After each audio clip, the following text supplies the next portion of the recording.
Maayong buntag, GCAF. Kumusta atong mga kaigsuunan? Okay lang, salamat sa Ginoo, grasya sa Ginoo.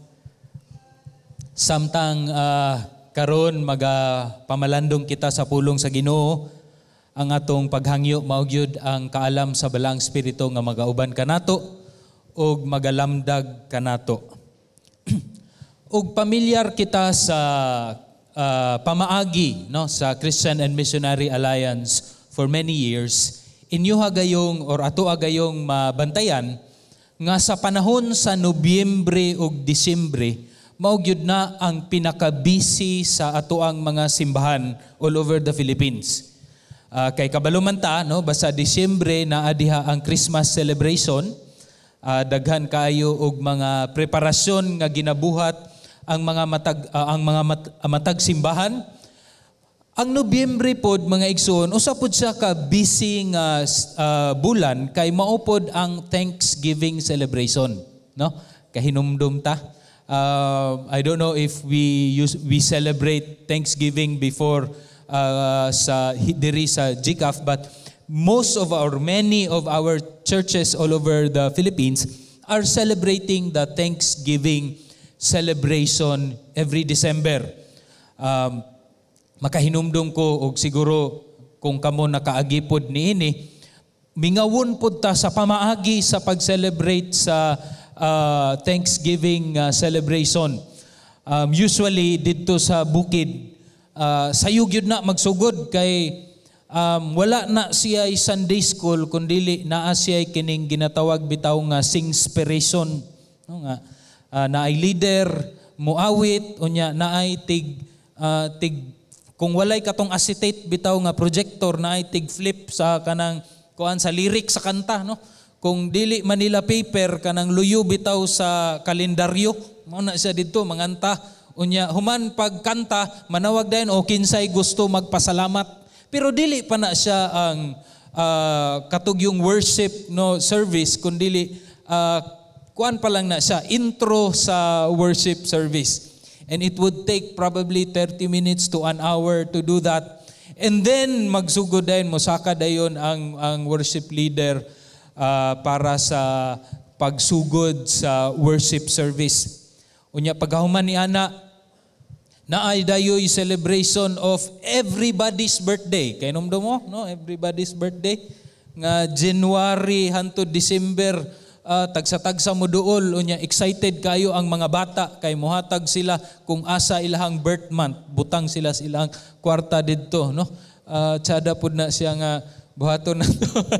But that is how they usually no we usually celebrate sa didto sa ato ang mga kabukiran and even in some of the city churches. And right after that of course ang ginahulat gayud nga lamian kaayo nga pagsalo-salo and it will go on even up until the afternoon. So mura siya og whole day nga celebration ang Thanksgiving sa atoang mga simbahan dito sa bukid.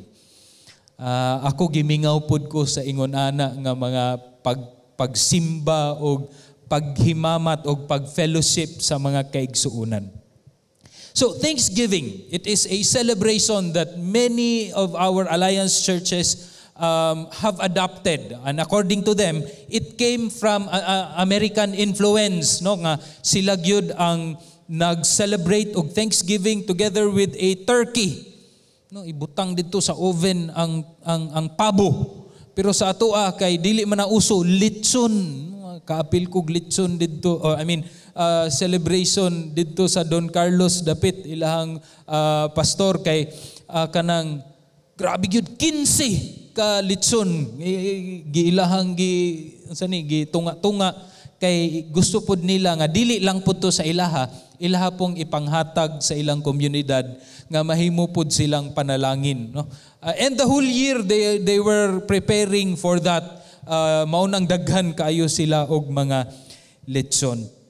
And if you would look at this, no, a little background. Ang title di ay sa atoang pagwali karon mao ang pagpamalandong bahin sa pagpasalamat.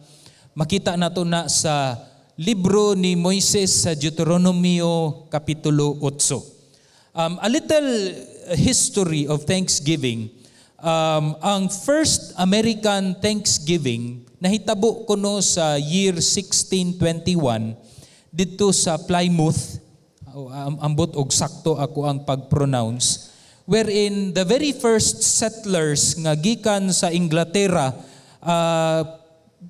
gaagi sila, grabe kalisod nga mga panahon, ug naabot sila dito sa Plymouth. Unya, human sa kalisod sa ilahang kinabuhi dito, dili lang sa pagbiyahe, kundi dito pod mismo sa ilang kinabuhi, sa lugar. The moment nga naka-harvest sila, the very first harvest sa ilahang crops, nang-invite sila og mga Native Americans, and together with the Christians that were there, ilahang gi-celebrate ang Thanksgiving.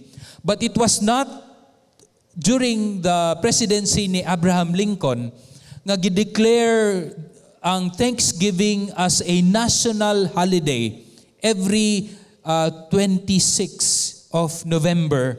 That was during 1798.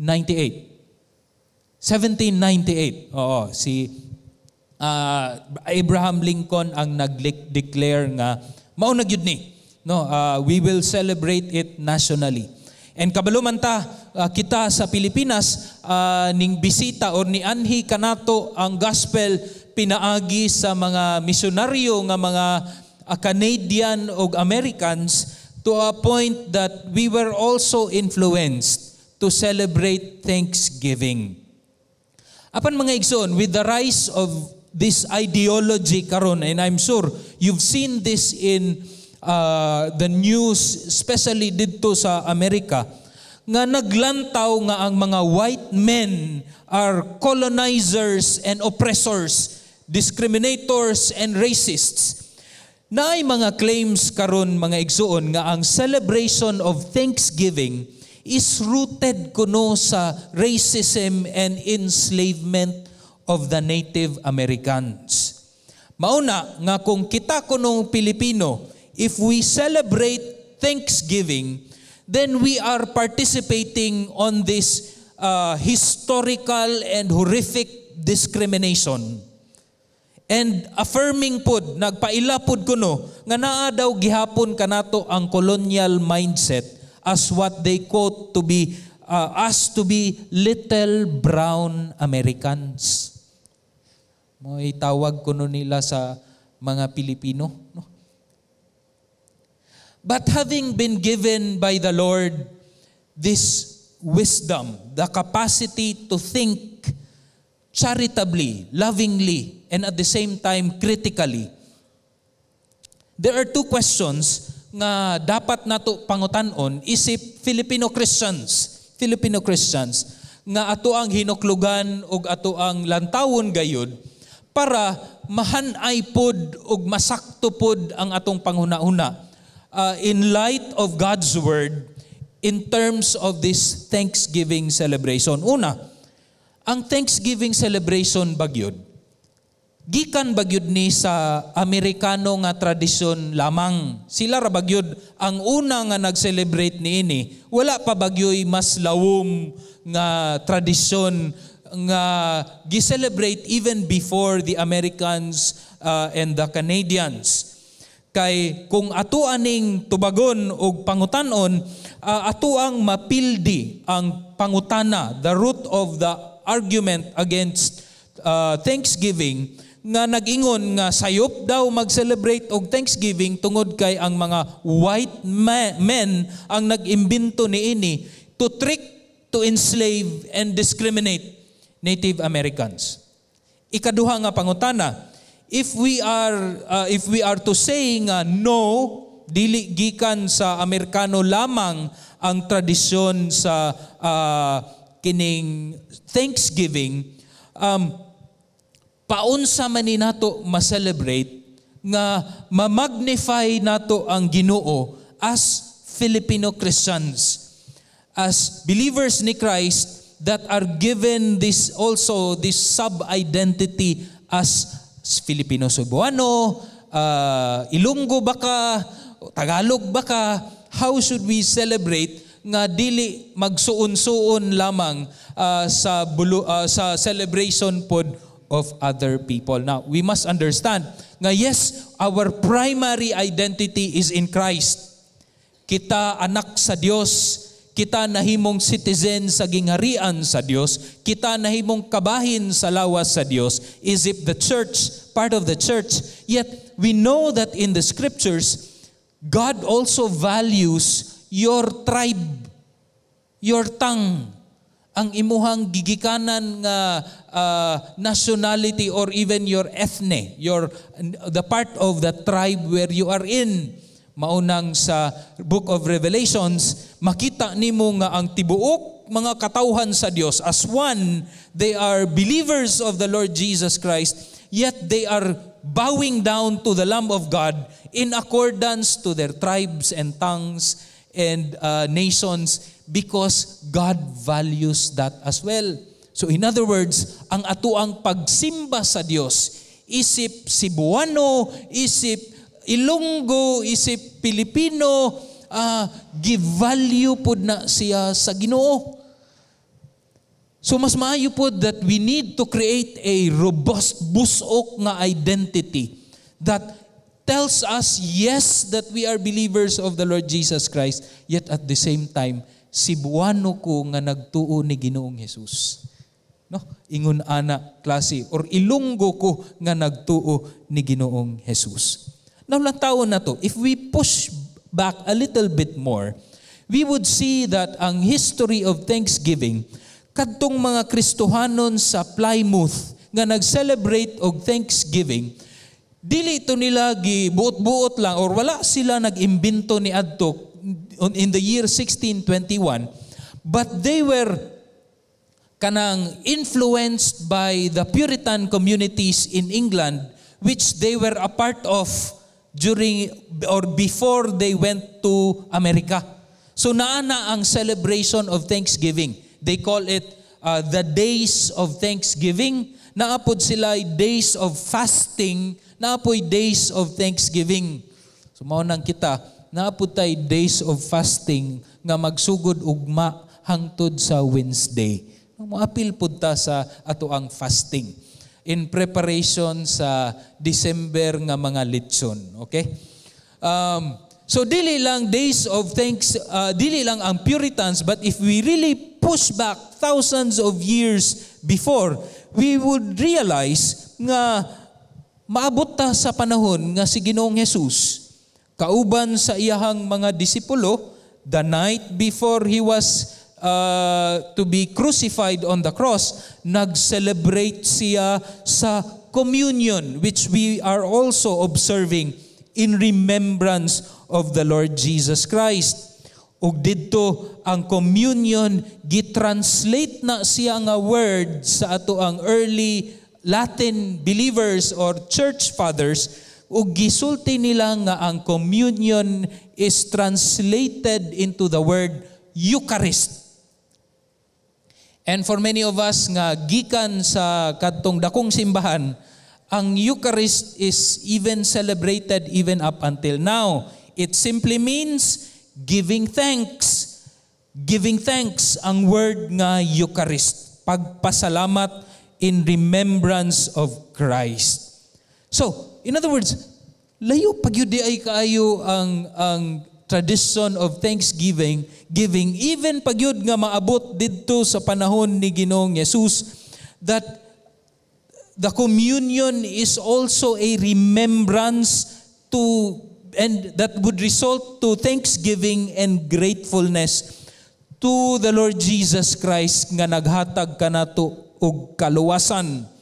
So, thanksgiving karon mga igsoon is a fitting response sa paghinumdom nato kang Ginoong Jesus tungod kay kita nahimo namang katawhan sa Ginoo, that we would no longer look back og kanang magsakripisyo og unsa man nga mga mananap aron mapasaylo ang atoang mga sala, kundili naa naman ang Lamb of God that who takes away the sin of the world, ug diha tungod kaniya ang kapasayloan sa sala available og long-lasting na siya. Dili na ta magbalik-balik og pagpasalamat niini or pag-offer og mga sacrifices. It's really thanksgiving tungod sa kaluwasan nga gihatag sa Ginoo kanato. And if we push all the more to the Old Testament, daghan pa gyud kaayog celebration of thanksgiving. The Israelites in the Old Testament have been celebrating or was commanded by God to celebrate different nga mga piyesta. Ug kini nga mga piyesta is basically a thanksgiving of remembrance to the Lord. Primarily naa ang Passover feast nga selebrasyon nga diin ang Dios og paghinumdum nga ang Dios gahatag og kaluwasan sa Israel through the sparing of their firstborn sons. Nga instead sila kadto na noon ang mga taga-Ehipto maoy nahimong or na-judge sa Ginoo that led to the freedom of Israel. Na ang Feast of the Unleavened Bread, which is a thanksgiving celebration in commemoration sa lisod kaayo nga panahon nga naa sila sa wilderness for over 40 years, yet the Lord was there to provide for them.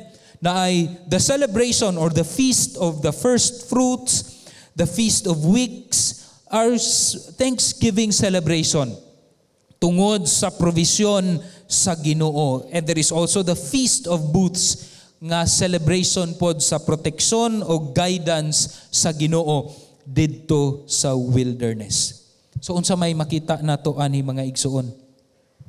The history of thanksgiving, dili lang na siya Amerikano, dili lang na siya Canadian, dili lang na siya gikan sa Inglaterra, but its roots can be traced back to the Lord Jesus Christ and even to the workings of Yahweh in the Old Testament. Through Christ, kini nga mga selebrasyon nahimong kompleto. Og nag-auhag na dayon si Ginoong Jesus nga ang tanan nga sumusunod kaniya regardless sa imuhang race, sa ethnicity, sa imong lingwahe, to also remember the Lord Jesus Christ and as a result become all the more thankful sa iyahang trabaho didto sa cross. So as Filipino followers of Jesus Christ, kalipay nato nga mag-celebrate og Thanksgiving, dili lang as a yearly celebration, kundi a daily posture of our hearts. Dapat sa matag adlaw mga igsuon mapasalamaton ta sa Ginoo, no? Sa kinabuhi, sa kagawasan, sa gahom katong giawit ganina, sa gahom pero dili nang gahom nga natay magic ha. Gahom nga magkinabuhi kita nga balaan. Dili na ta ulipon sa sala, kundi gahom pinaagi sa balang Espiritu to live holy lives, righteous lives for God's glory alone. So, dili lang siya yearly, kundi pang-adlaw-adlaw nga postura sa atong kasing-kasing, knowing that our salvation was paid for by the blood of our Jesus, nga manluluwas ug agalon. So the next question probably that we need to ask is, how should we as Filipino Christians properly thank God sa iyahang kaluwasan? Na karong kabuntagon, I will not be suggesting any form, kundili I will be promoting a biblical postura sa atong kasing-kasing in giving thanks to the Lord pinaagi sa libro ni Moises sa Deuteronomy Kapitulo 8. Deuteronomy chapter 8. Ang kining libro ni Moises nahisulat kini in the year 1406 BC. At the end of the 40 years nga sila naglakaw-lakaw didto sa kamingawan ang katawhan sa Israel, atong panahona kay nakakampo sila didto on the east side of the Jordan River. ready na sila moadto sa kingdom or sa promised land. Ilahan ang i-conquer ang promised land. They were on the verge of entering the land. Unya, mao kana nga gipromise sa Dios sa ilahang mga forefathers. The children who had left Egypt, gagmay pa siguro to, or ang uban wa pa gyud na tawo, they were now adults, ug ang katong mga hamtong nga nibiya sa Ehipto, nangamatay na to sila. And before the Lord would allow them to go to the promised land, Moses had to reiterate, gisulti niya balik ang mga balaod o ang covenant sa Ginoo sa Israel, kay bag-o naman kini nga generation. Sa Kapitulo 8, Moses gave the people 2 commands, duha ka command as a posture sa ilang kasing-kasing nga mapasalamaton diha sa Ginoo. Before entering the promised land, si Moises nag-remind sa mga katawhan sa Israel nga their devotion should be loyal sila kang Yahweh. Dili sila maglingi-lingi ug mangita og lain nga mga Dios-Dios, and ang ilahang panginabuhi should be in contrast to the nations around, aron mahimo silang panalangin sa mga nations. So their devotion, loyalty to God, their actions and their deeds should be a blessing to the nations around them, unlike the nations around them. Dili pareho sa covenant sa Dios kang Abraham nga unilateral, one way lang, nga I will bless you, I will make you a blessing. Ang covenant sa Ginoo sa Israel is now 2 ways. Ningon ang Ginoo, panalanginan ko kamo kung kamo musunod sa ako ang mga balaod. Mao na ang covenant sa Ginoo through Moses karong panahona didto sa Mount Sinai. So mao nang importante kaayo for Moses to review the law at the doorstep of the promised land, urging this new generation to re-covenant themselves with Yahweh, to promise again to the Lord nga, Lord, I musunod gyud mi, mukumit gyud mi sa imuha, kay covenant mani nga imong gihatag kanamo. Now let us read Deuteronomy 8 verses 1 to 5.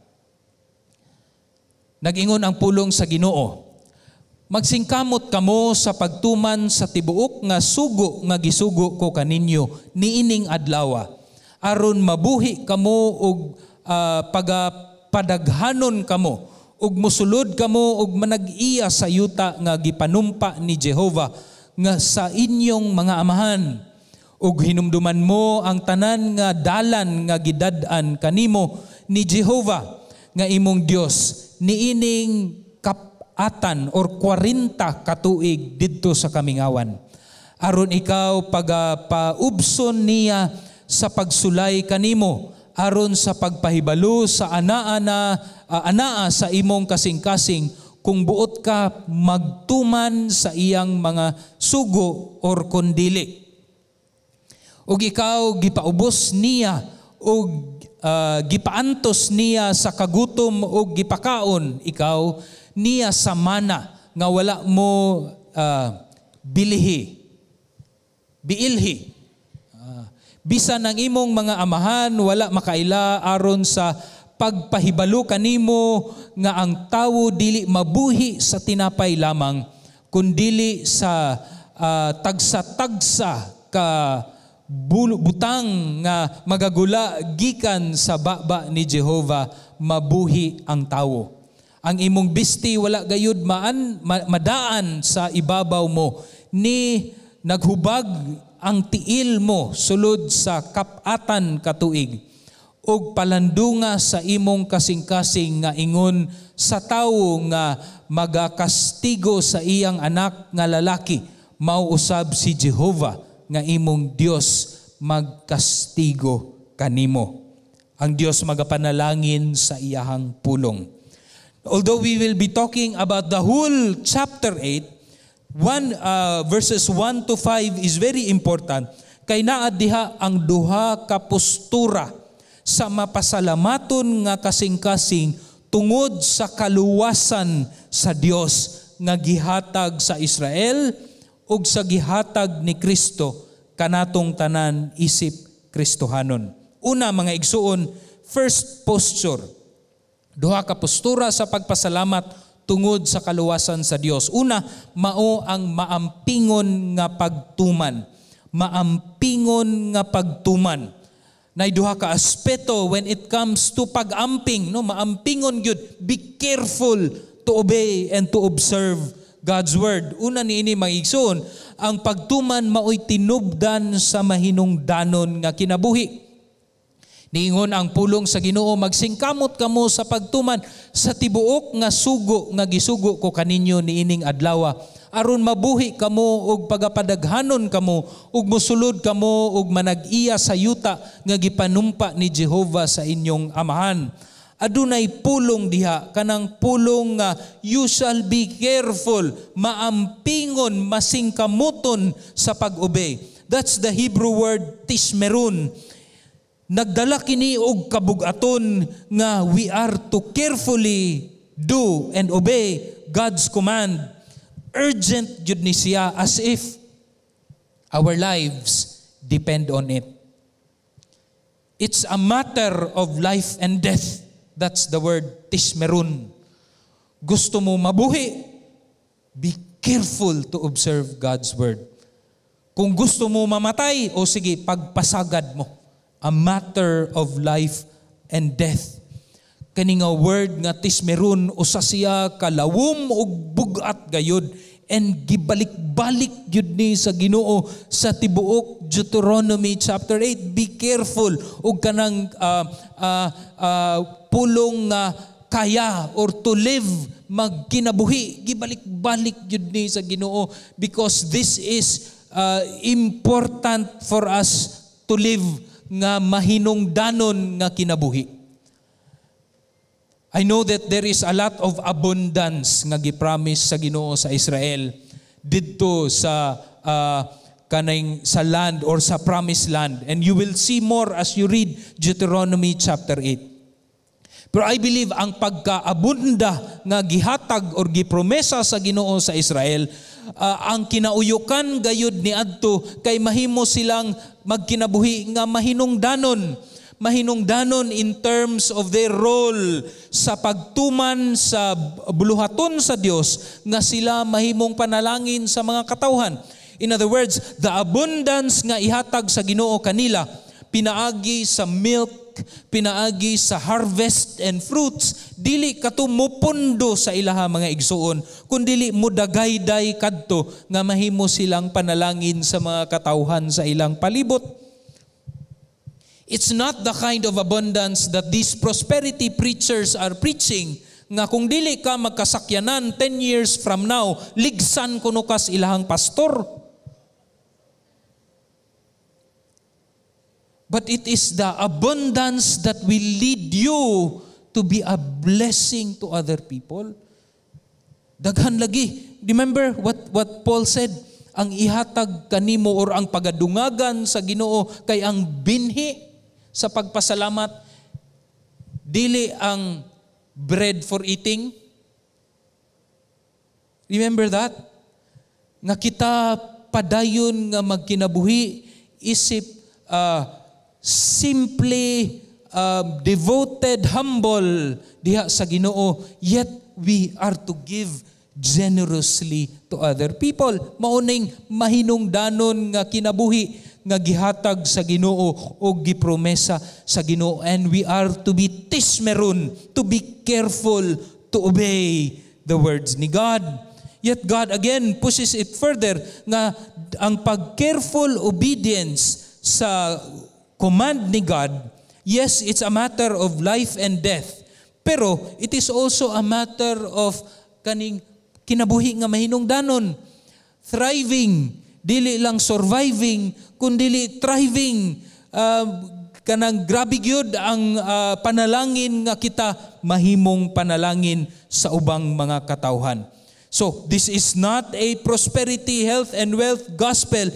ang abundansya nga gipromesa sa Ginoo niini is rooted in the faithfulness of God, the promised fulfilling God, the God of Abraham, Isaac, and Jacob.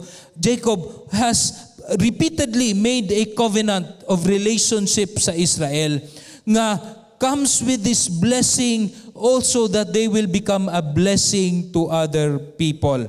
Sa konteksto sa New Testament, ang abundansya gikan kang Ginoong Jesus, to which in Hebrews chapter 8 verse 6 nga ang iyang dugo has inaugurated, naghatag og bag-o nga covenant, the new covenant where we have become part of God's descendant or Abraham's descendant, spiritual descendant of Abraham in Galatians chapter 3 verse 29. Again, akong isulti balik para di gyud nanto malimtan nga ang abundansya is seen as a flowing river instead of a stagnant nga lake, just like the Dead Sea nga walay gapuyo tungod kay stagnant, but the river of Jordan where everything around grows and flourishes tungod kay nagdagayday ang blessing nga gihatag sa Ginoo.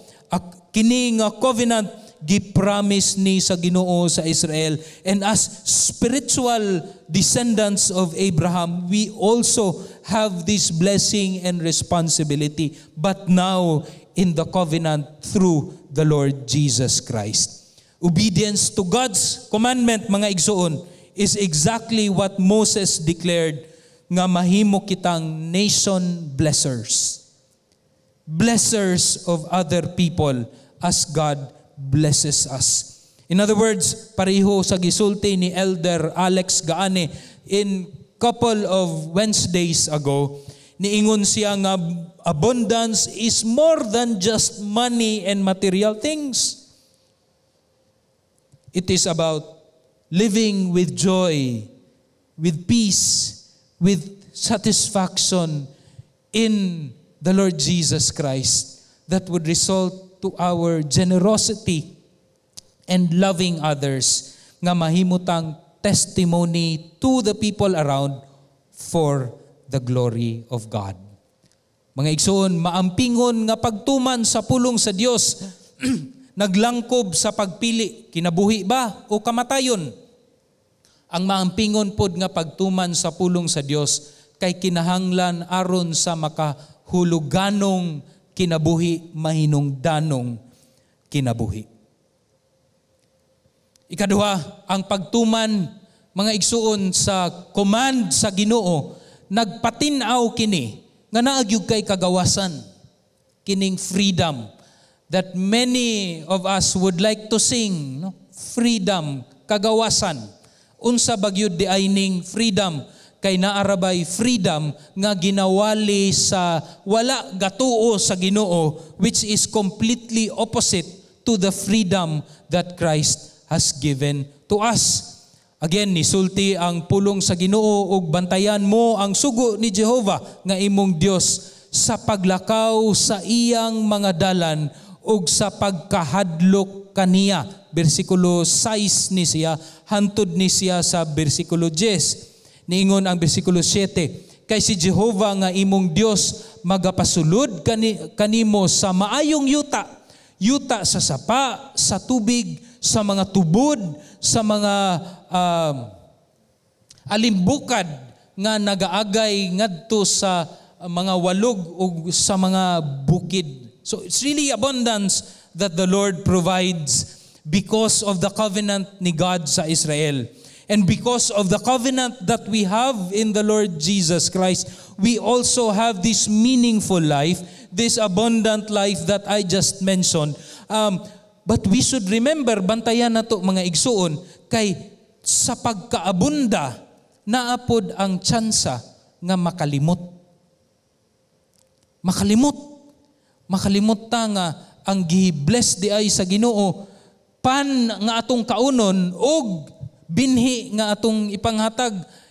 Ang binhi, himuon na pod natong pan. Kaunon na pod nato.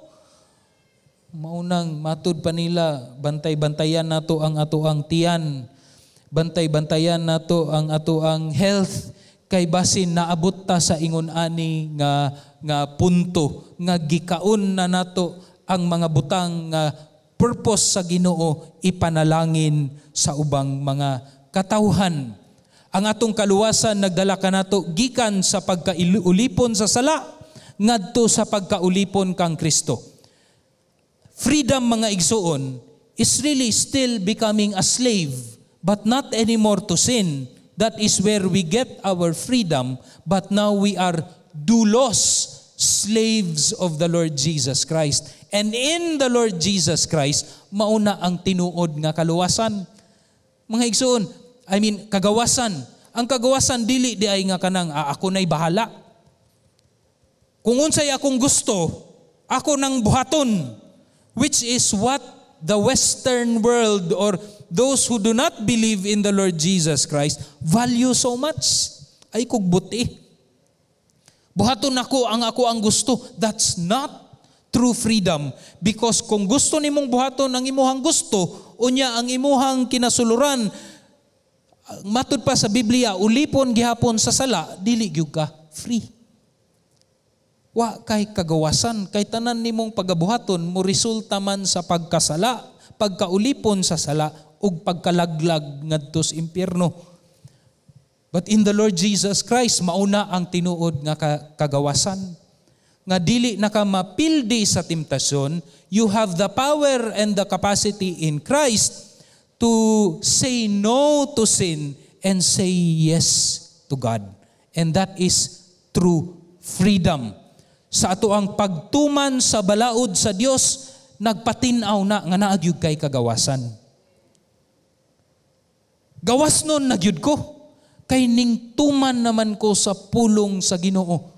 Ning obey naman ko sa sulti sa Dios, nga kining mahigugma naman ko ug ampuan naman ako ang mga enemies. You cannot do that before. Muampo ka sa imuhang kontra. To which we realize that the country of Israel is having a hard time sa pagkinabuhi nga adunay kagawasan because they are not praying for Hamas and Palestinians. No? In fact, there is one theologian who said nga, more than just peace in Israel and in the Middle East, what we should be aiming for as Christians is forgiveness. More than just peace on the outside, as she was referring, mga igsoon. No nga, wala na'y gubat. That's peace external. What we should aim for is forgiveness as the Lord forgives. Now, I know very complicated na siya, but that's what we should pray for and that's what we should ask for. Mga igsoon, importante gyud ang careful obedience because that is actually a posture of your thanksgiving to the Lord. It's not enough nga it's just lip service. Lord, salamat. Lord, salamat sa GCAF. Lord, salamat. Yes, it's important to declare those words. Yet, there is also an evidence of this heart's posture. Nga Lord, as a thanksgiving to you, we as believers of the Lord Jesus Christ, dinhi sa gusa, Cebuano, Pilipino, Ilonggo, we will obey. We will obey you because we are thankful to your love and grace. Ikaduha, mga igsuon. Let me read very important, Deuteronomy chapter 3, because it tells us kung unsa gyoy atong ginasultian diri. Ningon ang Dios, gisangpit ko ang langit ug yuta sa pagsaksi batok kaninyo. Niining adlaw nga gibutang ko sa inyong atubangan ang kinabuhi ug ang kamatayon, ang panalangin ug ang tunglo. Busa pilia, mga igsuon, ang kinabuhi aron mabuhi ikaw ug ang imong kaluwasan. Pilia ang kinabuhi, pilia ang panalangin sa paghigugma kang Jehova nga imong Dios, sa pagsugot sa iyahang tingog ug sa pagtapot kaniya. kay siya mao ang imong kinabuhi ug ang gitas-on sa imong mga adlaw. We want to live a meaningful life. Gusto ta magkinabuhi nga mapanalanginan ang atoang kinabuhi, ang atoang pamilya, niingon ang Ginoo, higugmaa ang Dios. Be loyal to Christ. Be loyal to Christ. Obey. Carefully obey the commands of God. Ikaduha nga postura sa pagpasalamat tungod sa kaluwasan sa Dios, mao ang busok nga paghinumdum. Busok, ganahan kay ko sa pulong. It's a robust kind of a remembering. Kompleto, hingpit, busok. And there are two things that we need to remember when it comes to busok nga paghinumdum. The first one would be ang hingpit. Ako asiyang gilahi ang busok o hingpit because there is an aspect sa busok nga kinahanglan pa naadiha ang hingpit pero naa pagyoy dugang ni ana. Hingpit nga paghinumdum. Niingon ang pulong sa Ginoo sa verse 2. Ug hinumduman mo ang tanan nga dalan nga gidad-an kanimo ni Jehova nga imong Dios niining 40 katuig didto sa kamingawan aron ikaw pagapaubson niya sa pagsulay kanimo aron sa paghibalo sa anaa sa imong kasing-kasing kun buot ka magtuman sa iyang mga sugo kun dili. Hingpit nga paghinumdum. Hinumduman mo ang tanan. Matud pa ni God. So this is in terms of a comprehensive, complete remembering. Hinumduman. So sa tanan nga nahitabo dito sa 40 katuig dito sa gikan pa sa Ehipto o katong naglakaw-lakaw sila dito, hinumduman gyud to sa mga Israel. Even sa new generation, hinumduman nila mga igsoon. Sa unsa man nga pamaagi, this is hinumdumi ang Dios sa panahon sa pitos nga pagsulay ug sa malipayong kadaugan. Kay mga igsoon didto sa 40 katuig, dili man kadaugan perminti ang ilahang giagian. Daghang panahon nga gisulayan sila sa Ginoo. Pitos kayo, pait kayo ang tubig sa Mara. Ang uban pod ningon nga balik-balik na lang ni atong sudan. No, quail and mana na lang perminti.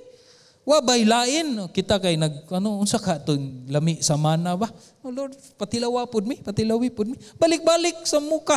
No, and sige pa sila reklamo nga nanong naaman mi diri Moises, ibalik na lang mi didto sa Ehipto. Even sa kapitos sa kinabuhi niingon ang Ginoo hinumdumi.